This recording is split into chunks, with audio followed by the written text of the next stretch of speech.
Selamat malam, yang terhormat Ibu Vika Indira Asri selaku dosen mengajar mata kuliah manajemen industri jasa. Di sini saya akan mempresentasikan hasil proyek dari ulangan akhir semester manajemen industri jasa dengan berjudul manajemen industri jasa pada bidang pendidikan dengan studi kasus boleh pelatihan kerja. Sebelumnya perkenalkan nama saya Darul Jovanka dengan NIM 202157020. Yang pertama adalah pendahuluan. Pendidikan merupakan dasar dari kehidupan manusia. Pendidikan tidak dapat dilepaskan dari aktivitas manusia, termasuk aktivitas industri. Untuk menyiapkan sumber daya manusia yang dapat bersaing di dunia industri, tidak hanya dapat melalui pendidikan formal, tetapi juga didapat dari lembaga pendidikan non formal seperti lembaga pelatihan kerja. Kemudian dari konsep dasar BLK adalah untuk meningkatkan keterampilan dan kompetensi baik soft skill maupun hard skill. Dan jenis pelayanan yaitu pelatihan kompetensi untuk memberikan keterampilan bagi anggota BLK, sertifikat pelatihan. Kemudian untuk klasifikasi pelayanannya adalah pelatihan kewirausahaan, pelatihan sertifikat, pelatihan kompetensi, pelatihan soft skill, dan hard skill. Tentu analisis masalah operasionalnya yang pertama dalam fasilitas pelayanan yaitu meja administrasi, ruang kelas, bengkel, ruang tata boga, ruang istirahat, dan kantor instruktur. Kemudian untuk fasilitas pelayanannya yang pertama ruang kelas yang saling terhubung, ruang kelas yang berdekatan dengan kantor instruktur, dan ruang praktikum yang memiliki gedung sendiri. Dan untuk budaya layanannya adalah menerapkan visi, yaitu membantu peningkatan skill para siswa dan komunitas di sekitar lembaga pendidikan agar mereka memiliki skill yang sesuai dengan kebutuhan dunia kerja dan dunia usaha. Kemudian misinya itu meningkatkan akses masyarakat untuk mengikuti pelatihan kerja, meningkatkan kompetensi dan kualitas SDM nasional, pemerataan sebaran akses pelatihan vokasi, mengurangi pengangguran dan membantu pengentasan kemiskinan.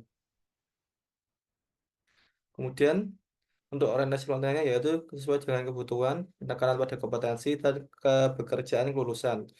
Untuk klasifikasi BLK-nya yang pertama, tumbuh memiliki arti pengelolaan kelembagaan, kemudian mampu menyelenggarakan program pelatihan tepat waktu sesuai standar, mampu menjalankan program pelatihan waktu sesuai standar dan sudah melakukan kerjasama.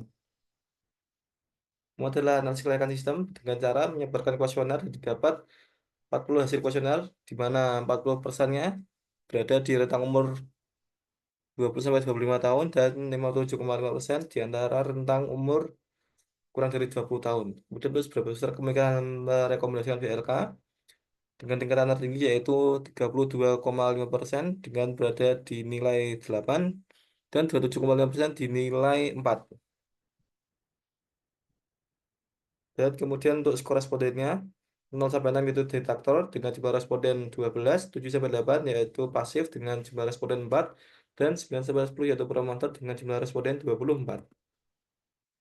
Kemudian untuk ujian PS-nya dapat parameternya adalah 24 dibagi 40 dikali 100 dengan hasil 60%, detraktor dengan perhitungan 12 bagi 40 dikali 100 dengan nilai 30%, untuk pasifnya adalah 4 dibagi 40 dikali 100 dengan hasil 10%. Kemudian untuk menghitung nilai NPS-nya adalah promoter dikurangi detraktor yaitu 60% dikurangi 30% dengan hasil 30%. Untuk mengurangi detraktor dapat membuat kurikulum yang lebih spesifik dan fokus pada bidang pelatihan dan memberikan pelayanan pada pasif untuk menjadi promoter seperti adanya bimbingan karir dan setelah melakukan pelatihan serta untuk mempertahankan promoter dengan meningkatkan kualitas instruktur pada pelatihan pada berbagai profesi bidang. Kemudian masalah yang berpengaruh yang pertama, kurikulum belum spesifik pada bidang tertentu, jadwal kelas yang masih belum fleksibel dan terbatasnya ruang praktikum. Kemudian itu strategi perbaikannya, yang pertama untuk usaha perbaikan pada kapasitas dan permintaan, lakukan prinsip pelayanan yang berorientasi pada peserta agar menjamin kepuasan peserta, komitmen dari staf manajemen dan instruktur untuk memastikan peserta dapat memahami materi, lakukan standarisasi pelayanan BLK mulai dari proses pendaftaran hingga evaluasi feedback, melakukan pelatihan pada staf dan instruktur agar mendukung kualitas pelatihan, optimalisasi ruang dan fasilitas pelatihan, serta penjadwalan yang dinamis dengan dilakukan secara daring maupun luring. Kemudian untuk usulan perbaikan manajemen antreannya, yang pertama, pendaftaran dilakukan secara online, masalah informasi di ruang tunggu, kemudian lakukan zonasi ruang tunggu berdasarkan jenis pelayanan dan pelatihan, dengan penjadwalan yang efisien, serta menyediakan antrian khusus difabel, ibu hamil, dan lansia. Tentu strategi supply chain-nya, yang pertama adalah membangun kemitraan dengan perusahaan lokal, penjelasan jadwal operasional, bersama dengan mitra perusahaan untuk mempekerjakan lulusan dari BLK, melakukan peramalan kebutuhan dan kebutuhan bahan baku untuk praktikum, berdasarkan jadwal pelatihan di BLK. Untuk global service strateginya yang pertama, menyesuaikan kurikulum pelatihan dengan kebutuhan pasar tenaga kerja lokal, misalnya keterampilan teknis di industri lokal seperti pertanian, pariwisata, dan industri manufaktur. Rekrut instruktur lokal yang memiliki pemahaman budaya dan kebutuhan masyarakat, namun tetap terlatih dengan standar global. Bangun hubungan strategis dengan perusahaan lokal untuk menyediakan peluang magang, sistem pelatihan, atau pendapatan bagi lulusan. Memberikan sertifikat pelatihan diakui baik tingkat nasional maupun nasional. Dan melakukan survei rutin untuk mengukur kepuasan serta pelatihan dan dampak BLK terhadap kebutuhan lokal tanpa mengabaikan target global. Sekian presentasi dari proyek akhir semester dari saya. Bila ada kesalahan dalam penyampaian dalam presentasi ini, buat dimaafkan jangan sebenarnya. Terima kasih.